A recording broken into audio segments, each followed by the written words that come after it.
오늘 고린도후서 4장 4절 5절 보시겠습니다.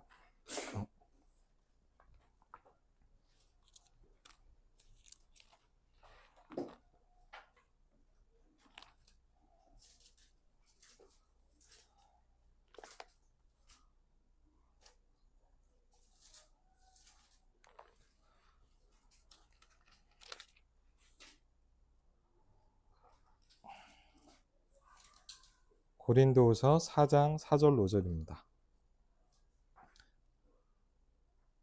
3절부터 보면 더 좋겠네요. 같이 한번 읽겠습니다. 만일 우리의 복음이 가리웠으며 망하는 자들에게 가려진 것이라. 그 중에 이 세상 신이 믿지 아니하는 자들의 마음을 혼미하게 하여 그리스도의 영광의 복음의 광채가 비치지 못하게 하매니 그리스도는 하나님의 형상이니라. 우리는 우리를 전파하는 것이 아니라 오직 그리스도 예수의 주 되신 것과 또 예수를 위하여 우리가 너희 종된 것을 전파합니다. 아멘. 예. 만일 복음이 가리웠다면 망하는 자들이다. 이렇게 했거든요. 그러면서 이 세상의 신이 믿지 않은 자들의 마음을 혼미케 한다. 그렇죠. 저는 이걸 언제 봤냐? 이제 전도하면서 영접하는 그 현장에서 이걸 많이 봤어요. 갑자기 이 사람의 마음이 바뀌기도 하고, 갑자기 막 전화가 오기도 하고, 잘 듣다가 딴 소리를 하고, 그러면서 어쨌든 뭐냐? 복음을 안 받아요. 그리고 어떤 사람은요, 복음 잘 들었는데 영접기도 하는데 영접기도를 못 따라요. 전 정말 놀랐어요. 진짜 이게 못 하더라고요. 신기하더라고요. 마음을 혼미하게 하여 그리스도의 영광의 복음의 광채가 비치지 못하게 하매니 그리스도는 하나님의 형상이다. 그렇죠? 우리는 착각하면 안 되죠. 우리가 훌륭하기 때문에 나를 전하는 게 아닙니다. 우리를 전하는 게 아니거든요. 우리가 이런데 전도할 수 있겠냐? 그건 우리의 생각이에요. 우리는 우리를 말하는 게 아니에요. 그렇죠? 그리스도를 전하는 거예요. 그렇죠? 그리고 그것 때문에 우리가 섬기는 자라 얘기를 하고 있거든요. 오늘 사실 이렇게 예배 드릴 수 있다는 것도 되게 축복인 것 같고, 또 교회는 여러분도 아시지만 현장 교회입니다. 많은 교회는 지금 뭘 하냐, 예배당을 잘 지어놓고 사람들이 오기를 기다리고 있어요. 근데 우리 다락방 운동하는 교회는 뭐냐, 현장에 파고 들어가는 교회. 그렇죠? 왜? 복음 받을 자 현장에 있기 때문에. 그리고 저는 제가 예전에 태국에 선교하러 갔다가 김영일 선교사님과 같이 몇 년 사역을 했는데 좀 생각이 바뀌었어요. 왜냐하면 가보니까 이제 태국인들도 있지만 누구 사역을 하냐면 그 모슬렘 난민들 사역을 하더라고요. 지금도 이렇게 연결된 사람들이 있는데, 그러니까 가보니까 일단 예배에 모일 수가 없어요. 그리고 방콕도 굉장히 크거든요. 서울보다 더 큰 도시인데 어디 구석구석에 어딘지도 모르는 데를 들어가서 이제 아침 일찍부터, 그래서 예배를 하는데 주일날이 제일 바빠요. 왜냐하면 한 4-5 군데를 돌면서 예배를 하더라고요. 여기서 예배들. 근데 뭐 많을 수, 많이 모일 수도 없고, 한두 가정 모여서 예배하고, 또 옆으로 가서 하고.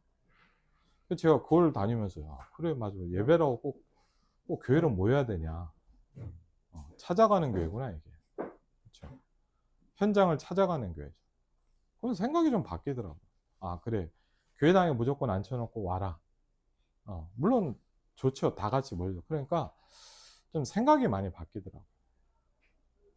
오늘 여러분 대상자의 영적 상태를 파악하다라는 말씀인데, 저는 한번 그런 걸 좀 느낀 적이 있어요. 예전에 제가 이제 처음에 이제 복음 듣고 은혜 받아서 전도신학원에 다닐 때인데, 영광교회가 저희 정발산 암센터 뒤에 있을 텐데, 은혜는 받는데 그럴 때 있잖아요. 그날따라 좀 땡땡이 치고 싶은 거예요. 그렇죠. 은혜를 안 받은 건 아닌데 오늘은 좀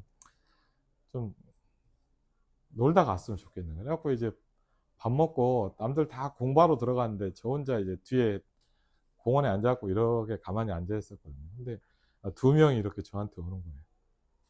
누구겠어요? 네, 여호와의 증인들이 이렇게 오더니 얘기를 하는데 딱 여호와의 증인이 이렇게 한번 얘기를 해봐야 되겠다 싶어갖고 제가 조금 안 그래도 이제 교회를 다니는데 좀 궁금한 게 많다 했더니 이 사람들 너무 좋아하는 거예요. 그래갖고 막 저를 막 붙잡고 얘기를 하더라고요. 그러더니 이제 뭐라 하냐, 다음 주에 더 높은 분을 모시고 오겠다.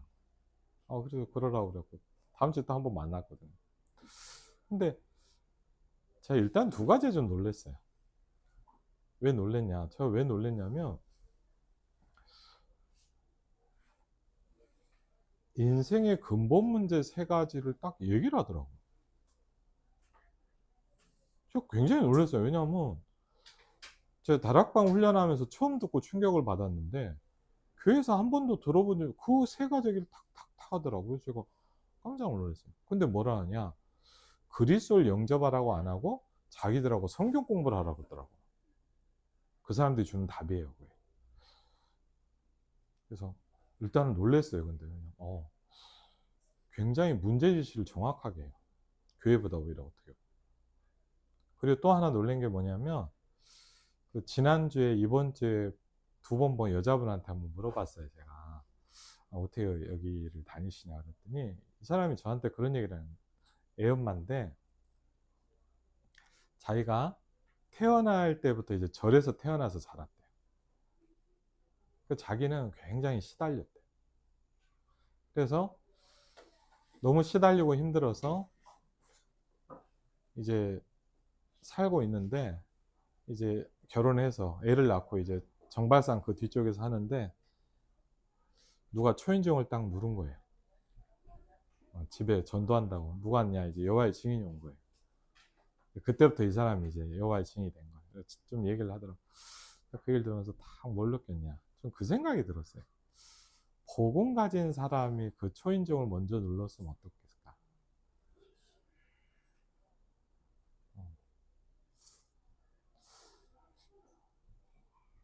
전 좀 그 생각을 많이 해봤어요. 그래, 분명히 복음 들 사람이 있어요. 제가 이제 처음에 이제 막 사역하기 시작할 때인데 지금도 기억이 나는 게 금촌에 어떤 교회 사모님이 좀 도와달라고 가서 보니까 이제 전도를 같이 해달라 그래갖고 이제 복음 편지 하나씩 하고 같이 전도를 하러 갔는데 참 특이한 게 지금 보니까 거기 다 밀어서 이제 아파트를 재개발하는 것 같더라고요. 딱 보는데 이제 너무 진짜 무당집이 너무 많은 거예요. 이게 약간 뭐 이렇게 좀 오래돼서 그런지 모르겠지만 교회 옆에가 무당집이 제가 얼핏 봐도 한 10여 군데 같아요. 그래갖고 이제 제 생전 처음으로 사실은 무당집을 전도하러 갔는데 사모님한테는 제가 이제 어쨌든 현장을 많이 뛰니까 근데 이제 무당집 처음 간다는 얘기를 못 하겠는 거예요, 쪽팔려서. 그래갖고 이제 많이 간척하면서 이제 약간 표정 관리를 하면서 들어갔는데 무섭더라고요. 저는. 무당집이라는 데 깃발인 데를 처음 들어가 봤어요. 처음 들어가고 이렇게 딱 가갖고 이제 갔는데 저 들어가고 사모님 딱 들어갔는데 제가 왜 놀랐냐, 들어가서 딱 이렇게 뭐 얘기를 하려고 했더니 놀래요. 사모님 얼굴 알아서 그런지 잘 모르겠는데 뭐 성경을 들고 간 것도 아닌데 딱 그러더라고요. "점치러 안 왔네요." 어. "교회에서 왔네요." 그러더라고요. 그래 갖고 제가 너무 놀랐어요 사실은. 그래 갖고 사실은 그냥 나가려고 그랬는데 이분이 뭐라 하냐면 예수 믿어도 소용없다는 거예요. 자기도 교회 오래 다녔다는. 그 말에 약간 오기가 생겨요.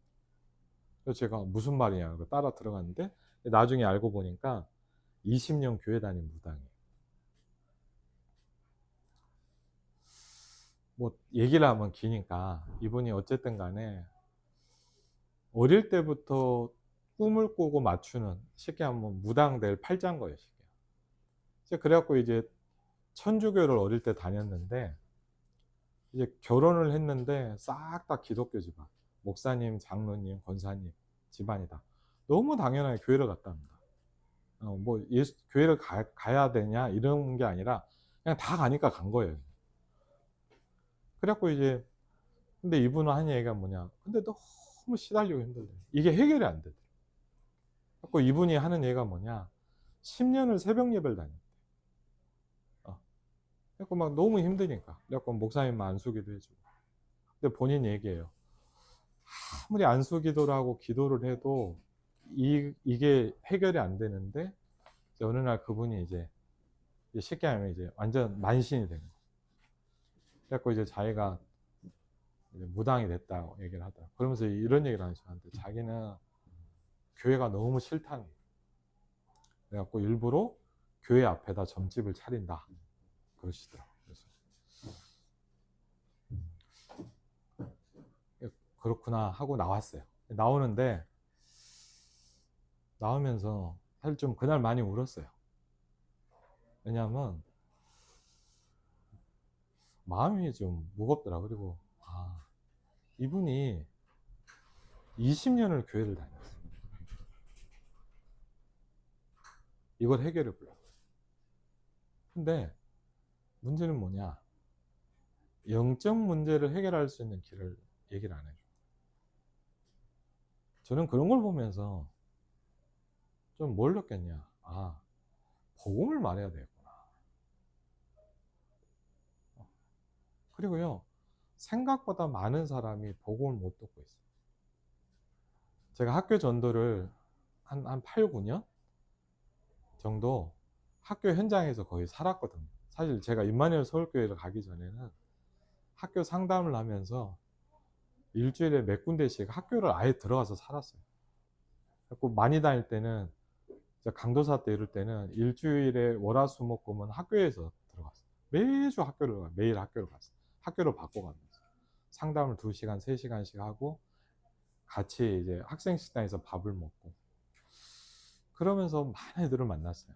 근데 역시 느껴진 게 있었어요. 좀 힘든 아이들 명단을 항상 갖고 와요. 근데 이상하게 왜 그런지 모르지만 거기에 보면 그 종교란이 있고 참 신기한 게 이상하게 뭐냐면 제가 뭐 교회를 다녔었는지 모르지만 거의 다 기독교예요.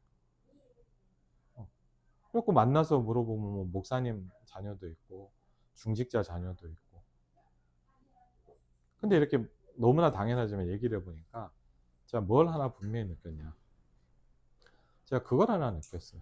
그게 뭐냐, 이 사람들이 복음을 정확하게 들어본 적이 한 번도 없구나 라는 거를 확실하게 느꼈어요. 그래서 우리가 모자란 게 많잖아요. 근데 여러분 분명한 건 뭐냐, 우리가 뭐 대상자 이런 얘기 이전에 분명한 게 있어요. 뭐냐, 여러분이 가지고 있는 복음을 들어본 적이 한 번도 없어요. 거기에 여러분이요 진짜 300% 확신을 가지셔요. 그렇죠? 그러니까 저는 어떨 때는 이런 생각을 해요. 메시지 복음 안 들어요? 그럼 뭐야, 네 손해다. 나는 아쉬울 거 없어요. 왜? 제가 믿게 하는 건 아니잖아요. 여러분이 믿게 하는 건 아니잖아요. 근데 여러분과 제가 알고 있는 이 복음, 그렇죠? 여기에 확신이 있어요. 성경에서 말하고자 하는 복음. 근데 뭘 하냐, 특별히 보니까 이 세상의 신이 혼미하게 해서 복음을 못 듣게 만든다. 그렇죠? 그래서 여러분이 이걸 분명히 알고 있어야 됩니다. 그리고 우리가 이제 한 주간 동안 우리가 이제 현장으로 가잖아요. 여기 자체도 현장이고 맞죠? 그리고 사람들을 만나잖아요. 그런데 그러면서 뭘 생각하셔야 되냐? 여러분이 만나는 사람들을 좀 한번 오늘 메시지를 보면서 생각해 보셔야 돼요. 이 사람이 어떤 상황이냐를 봐야 돼요. 그렇죠? 그걸 보면 오늘 말씀이 너무 정확히 나오기 때문에 이걸 가지고 여러분이 설명해 주면 돼요. 그렇죠? 근데 제가 한번 예전에 저기 일산의 어떤 교회인데 이제 저희 아버님이랑 좀 친구분이었는데 목사님이 저한테 여름 성경학교 메시지를 해달라 그러더라고요. 그래서 갔는데 성경학교 같이 예배를 드리고 이제 중간에 이제 현장 타임 시간을 가졌어요. 전도하러 갔거든요. 그래갖고 초등학교 전도하러 갔는데 되게 재밌는 게 전도하러 가서 이제 많지는 않더라고요. 여름이가. 근데 애들이 몇 명 있던데 이제 누가 한 명이 이렇게 복음을 전했어요. 근데 안 듣더라고. 근데 그래도 사람이 너무 없으니까 제가 한 번 또 갔거든요. 그래갖고 이렇게 메시지를 했더니 한 3명인가 영접을 하는 거예요. 그래갖고 이제 영접을 하고 이렇게 나오는데 이제 저희 교회는 아니고 이제 제가 갔던 교회 교사인데 저한테 그런 거예요. 선생님 하나 물어보자는 거죠. 왜요? 그랬더니 아니 왜 자기가 전하는 걸 안 듣는데 제가 그때 전도사도 아니었으니까 이게 선생님이 복음 전하면 듣냐고 그랬더니 제가 가만히 그래서 제가 하나 물어봐도 되냐고 그랬더니 뭘요? 그러다 그래서 전도하러 가면 저 사람 안 믿을 것 같죠.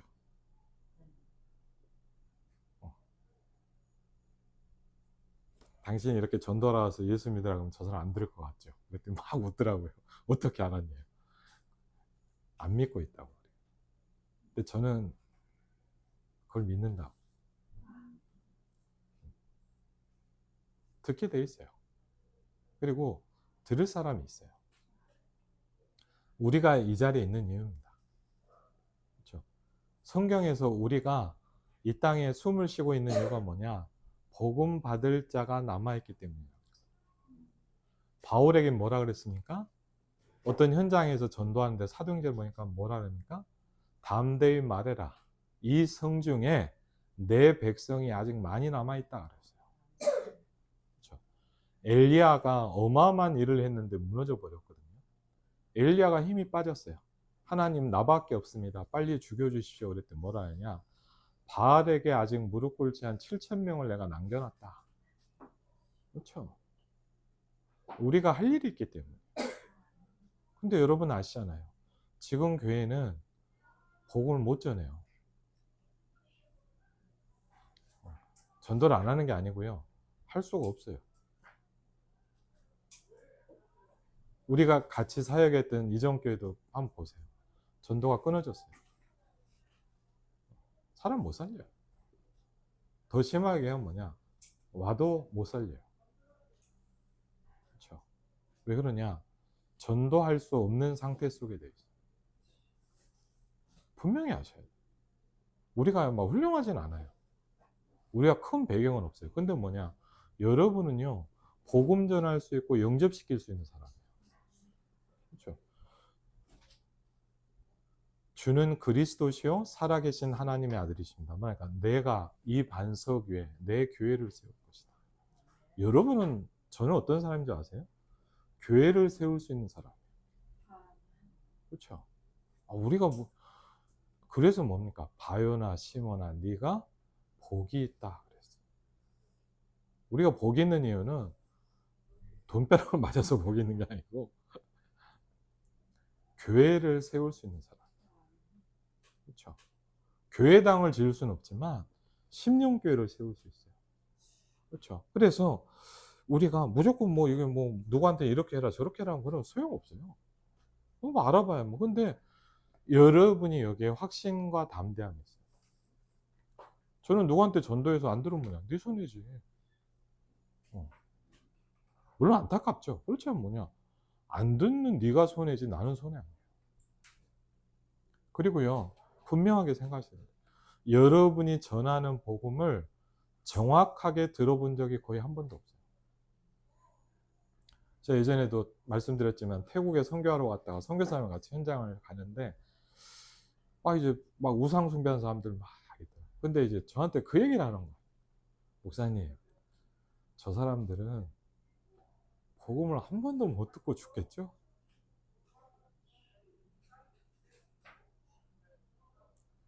그렇겠죠. 한 번도 못 듣고 죽어요. 한 번도 못 듣고. 파주 쪽에 공장을 가서 다민족들 만났는데 완전 불교권에서 온 친구들 이렇게 얘기를 좀 해보니까 제가 기가 막힌 게 뭐냐, 예수 그리스도를 들어본 적도 없는 친구들 있다. 뭐 교회를 다니냐 어느 교단이냐 이게 문제가 아니라 예수 그리스도를 한 번도 못 들어봤어요. 그렇죠? 분명히 여러분 우린 축복받은 거예요. 그건 분명해요. 왜? 그리스도라는 뜻을 한 번도 못 듣고 죽는 사람이 지구상에 태반이에요. 그렇죠? 여러분 중국에 가봐서 제가 사역을 해보니까 말씀드렸잖아요. 몇백 명이 모여서 수련회를 3박 4일 동안 하는데 제가 왜 놀랬냐? 우리는 찬양 틀면 되잖아요. 4일 5일 동안 수련하는데 찬양 하나 못 해봤어. 저 깊은 데 숨어갖고. 왜? 잡으러 오니까. 찬양을 못 해. 그리고요 수련회를 그렇게 했는데 뭐냐, 사진 하나 못 찍었어. 찍으면 안 된대. 그런 데서 말씀 듣는 사람들.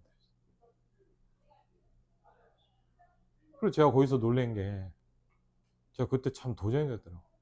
거기서 어떤 여자 장로님 한 분을 인사를 했고, 근데 제가 왜 놀랐냐, 얼마 전에 화요 집회 때 봤거든요, 덕평에서. 그래서 제가 아니 이거는 화요 집회 때 아니라 했더니, 화요 집회를요 2박 3일 와요, 중국에서.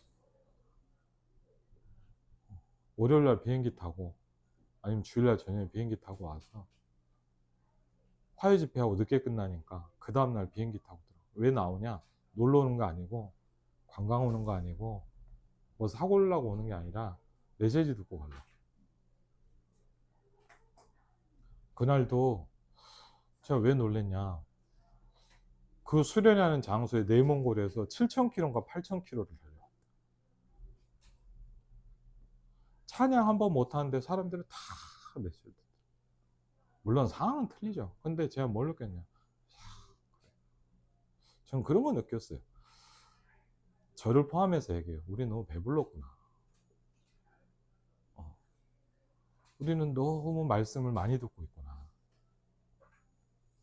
그래서 소중하다는 걸 몰라요. 제가 이번에도 막 뭐 다락방 때문에 이런저런 얘기 나올 때 좀 그런 생각을 했어요. 사람들은 잘 몰라요, 보고만 있다는 게 뭔지. 저는 이전교회 사회 가면서 더 느꼈어요. 가슴이 아프더라고요. 제가 만난 어떤 자매가 교회를 들면서 뭐 가슴이 아팠어요. 이 친구가 찬양팀 앞에서 찬양 인도를 하다가 이게 내려왔어요.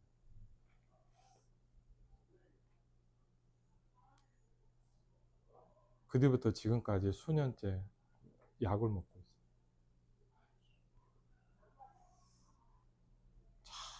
저는 그런 걸 느꼈어요.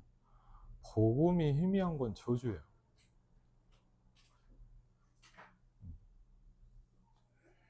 저 그걸 분명히 느꼈어요. 여러분 우리가 맞고 뭐 니는 틀렸고 그런 얘기 아니에요. 우린 잘 몰라요. 저도 잘 몰랐는데 더 알게 됐어요. 왜 이 복음이 소중한지.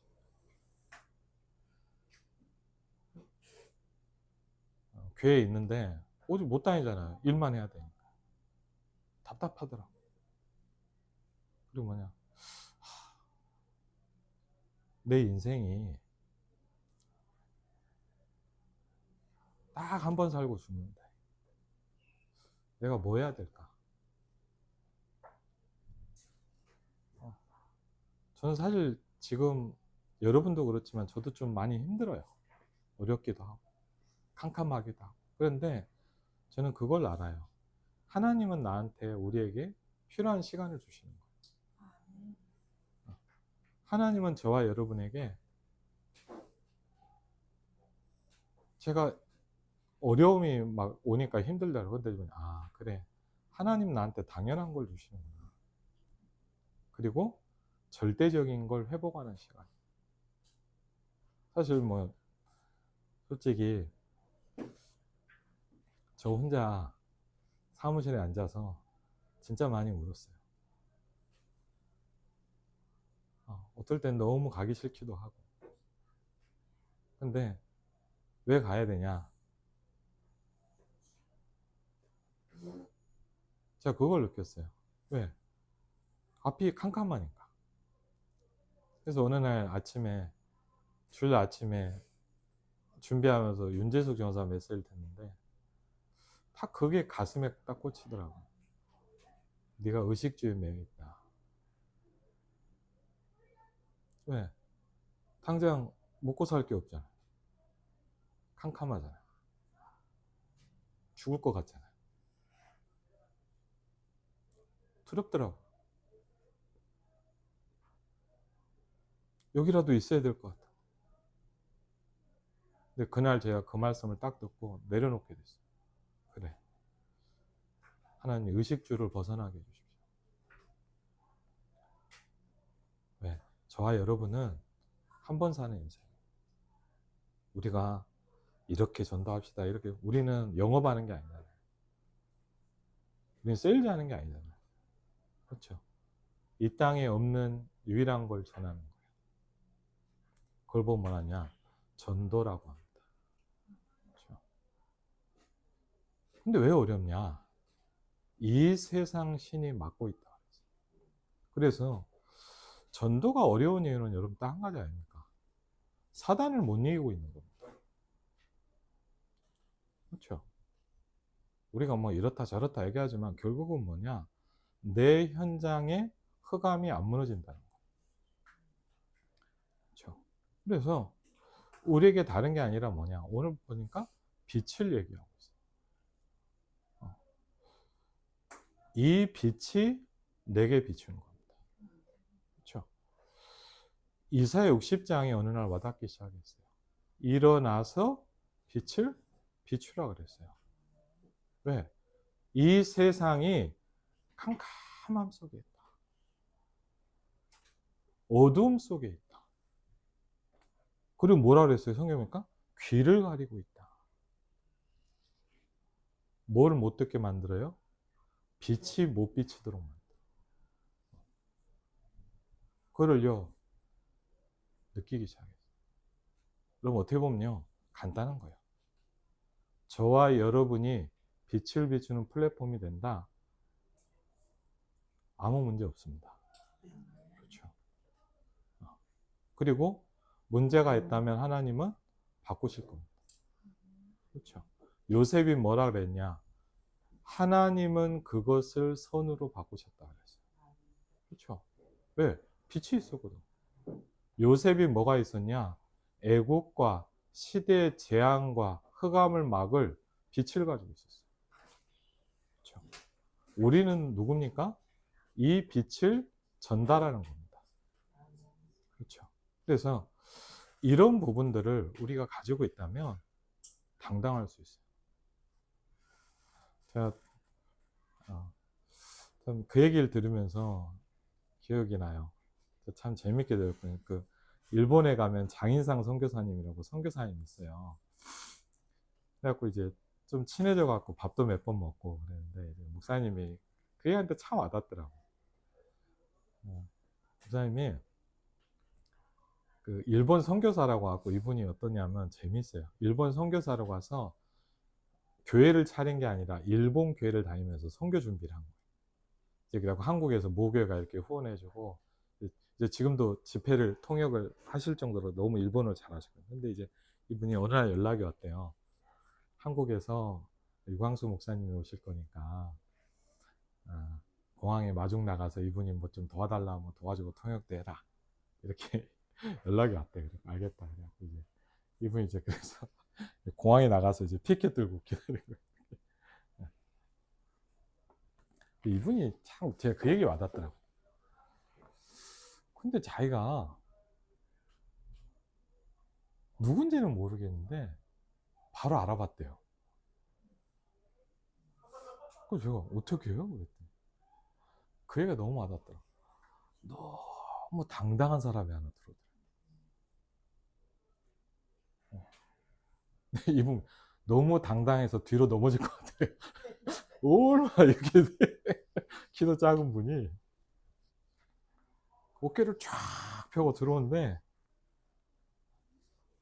얘기는 안 했는데 이 선교사님 저한테 느낌이 뭐냐 딱 그래요. 내가 일본 살리러 왔다. 그게요, 그냥 알겠더래요. 그래갖고 이분도 지금 한 30년 넘게 이렇게 사역을 같이 해요. 전 그 얘기를 들으면서 참 많은 게 느껴졌어요. 우리는 모자르지만 당당해야 돼요. 그렇죠? 왜? 우리가 가진 복음은 비밀이라고 그랬어요. 그렇죠? 그래서 제가 처음에 이제 다락방 훈련 받으면서 어떤 분이 이제 약간 도와준 분인데 막 응답이 오니까 신기하더라고요. 제가 좋아했거든요. 그랬더니 저한테 지금도 기억나요. 막 그렇게 잘하는 사역자라고 생각 안 되는데 딱 뭐라 하냐 이렇게 하더라고요. 철아, 좋아하지 마 그러더라고요. 왜요? 그랬더니 계속 응답 올 거야. 당연한 거야. 그 얘기를 듣는데 그래, 응답이 오는 건 당연한 거야. 왜? 하나님의 자녀이기 때문에. 그래서 우리가 이 부분을 가지고 사람들을 보는. 그럼 여러분 뭐가 보이냐? 영적 문제가 보이기 시작합니다. 그리고 제가 보니까 모든 사람이 그런 거예요. 어떤 사람은요, 나한테만 자기가 힘든 얘기를 하는 사람도 있어요. 어떤 사람은 자기가 해결할 수 없는 문제를 물어봐요. 왜? 왜 그럴까요? 저와 여러분에게 그 답이 있기 때문에. 여러분이 오늘 이 내용은 보시면 돼요. 근데 우리가 예를 들자면 이런 부분이 없다. 뭐 무신론자는 1번, 2번, 3번. 저는 의미 없다고 생각해요. 우리가 이걸 가지고 본다면, 이 사람에게 내가 뭘 도와야 될 것이냐가 보이기 시작해요. 그렇죠? 간단히 뭡니까? 빛을 전달하는 거예요. 저와 여러분에게 오늘 말씀 성취의 축복 있기를 바랍니다. 그렇죠? 여러분, 그리고 당당해지세요. 저는 하나님께, 하나님, 전 세계 유일한 교회를 만들게 해주십시오. 저는 어떻게 보면 뭐냐, 우리가요, 좋은 데가 있을 수도 있잖아요. 그런데 저는 카페에서 예배 드리면서 여기서 예배 드리면서 신기해서, 하나님 완전히 현장 교회를 원하시는구나. 복음이 필요한데 복음을 못 듣는 사람들에게 하나님이 빛을 비추라고 하는 거구나. 그렇죠? 여러분에게 또 저에게 하나님이 보좌의 여정으로 함께 하실 것을 축원을 드립니다.